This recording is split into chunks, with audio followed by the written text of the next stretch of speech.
Strong ug active ang mga integrated school sa Osamis City Division nga gidumala sa mga school heads ug sa pagkakaron walay pagkulang ang mga magtutudlo ingon man sa mga classrooms na ini.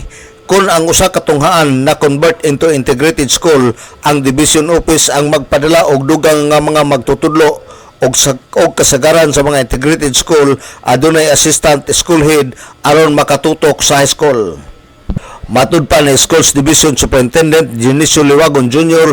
ngayang nakita ang mga paningkamot sa mga barangay official sa pagtabang sa mga integrated school ug kung adunay mo graduate nga grade 6 ilang paningkamutan nga diha ra usab mutungha sa grade 7. Malipayon kay kita nga strong ug active gid atong mga integrated schools, and ang atong mga integrated schools gidala na siya, gi-manage na siya, gidumala na sa mga update na mga school heads, no, kay mo lagi nag-integrated naman, so nanay high school, no, at while atong gi-acknowledge ang competence atong mga school heads nga nasa elementary, pero kung panalitan ang usa ka tulunghaan na convert into integrated school, magpadala magita mga teachers dito daghan din kasagaran ganito sa mga integrated schools, napoy assistant principal or assistant school head nga tutok ra siya sa high school kay aron naging pagtutok dito.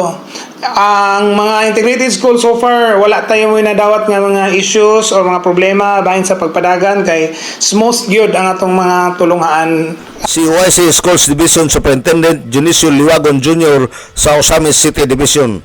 Sa pagkakaroon adunay mga dokumento nga gipaabot ang Osamis City Division nga mahimo ng Tipan Integrated School hinuon sa pagkakaroon kamulo man nga klase taman sa grade 10 ang maong tunghaan.